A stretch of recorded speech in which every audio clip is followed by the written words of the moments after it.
what's crazy to me is that you've been doing it 15 years, and those from the outside that are looking in who are wanting to break into the industry, they're wanting to become, and it's not even just photography in general. It's really any endeavor whatsoever. You look at the people that are at the top of their craft, and you just said that you are setting up basically full day, 12, 14-hour shoots twice a month. And I think that's, like you said, that's your minimum, because I see you shooting more than that.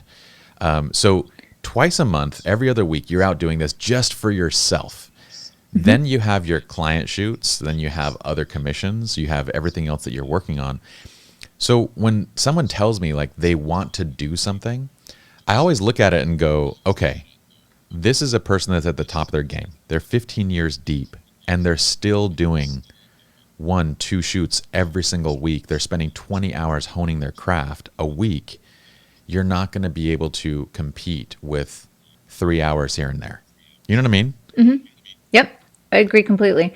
It's, I think the 10,000 hour thing where, they say it's for sure 10,000 hours to master your craft.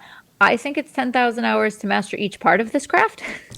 I think it's 10,000 for the lighting and 10,000 for the posing. One of the things that keeps me driving is, especially in the age of social media, there are so many brilliant photographers out there that you realize nonstop that you will never know everything, achieve everything. Like there's no end point.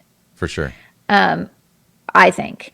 And I think that some people might think that's discouraging, but I think that means that you just keep going. I also think photographers in general, I mean, let's go back to our 15 years ago. How much better is the average photographer, like working photographer now than 15 years ago because of the education, inspiration available to them? Oh, dramatically. I just think the average person is dramatic. Quality and style and totally. 100%. And so I think it's like, the rising tide, like it definitely feels like that. I feel like we're all getting better. I mean, you take the average, like decent working fashion photographer now and plunk them in 20 years ago, and their skill sets is far superior.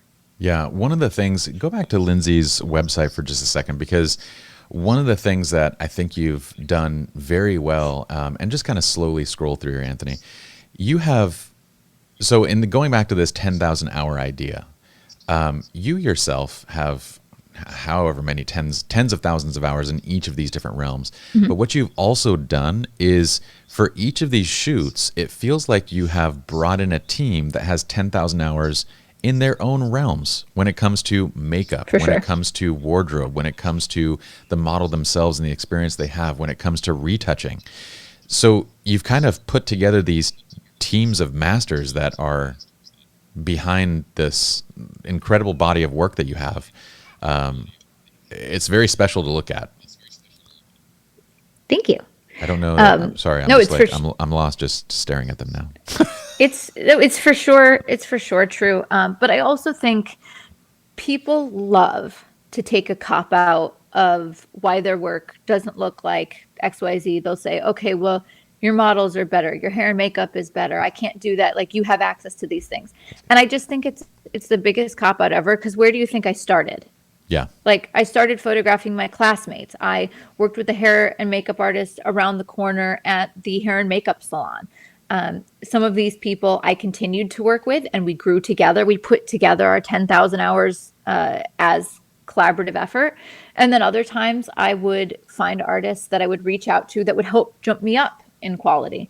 If it were up to me to create the work, when I look at these people that do the hair, the makeup, the wardrobe, and they're the model. I'm not wired to be able to do that.